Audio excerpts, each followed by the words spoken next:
দোকানের নামের সাথে মেসার্স অথবা ট্রেডার্স কেন লেখা থাকে? মেসার্স ইংরেজি শব্দটি সাধারণত বিভিন্ন বাণিজ্যিক প্রতিষ্ঠানের নামের আগে ব্যবহৃত হতে দেখা যায়, কিন্তু এই শব্দটি বেশিরভাগ ক্ষেত্রে ভুলভাবে ব্যবহার করা হয় আমাদের দেশে। অজ্ঞতা এবং অসচেতনতার কারণে এই ঘটনা হয়ে থাকে।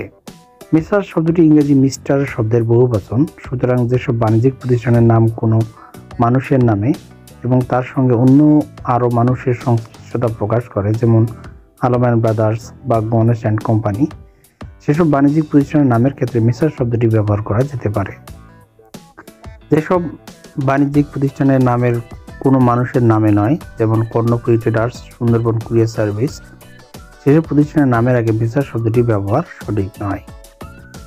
আবার আমরা যেমন নিজেদের নাম বলার ক্ষেত্রে মিস্টার, জনাব বা শ্রী বলি না কেন, উদাহরণস্বরূপ কারণ আমি জিজ্ঞেস করা তিনি যেমন নিজের নাম, আমার নাম মিস্টার নুরুল আলম বা আমার নাম শ্রী মোহন মহাজন ইত্যাদি বলেন না, বাণিজ্যিক প্রতিষ্ঠানের ক্ষেত্রে মেসার্স শব্দটি ব্যবহার অনুরূপ হওয়া উচিত। অর্থাৎ কোনো বাণিজ্যিক প্রতিষ্ঠানের নাম Allman brothers, Ganesh and company হলেও নিজে মেসার্স শব্দটি ব্যবহার করা যাবে না, যেমন সাইনবোর্ড, লেটার হেডে, বিভিন্ন লাইসেন্স ইত্যাদি।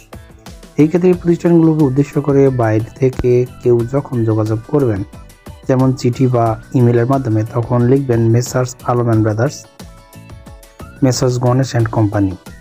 এটাই অভিপ্রেত এবং শোভনীয়।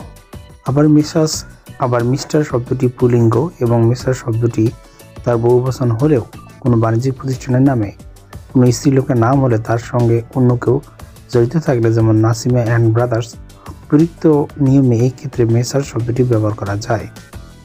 ব্রাদার্স ইংরেজি এর বাংলা বাণিজ্যিক দৃষ্টিকোণ থেকে অর্থ হল পেশা, সমিতিভুক্ত ব্যক্তিবর্গ।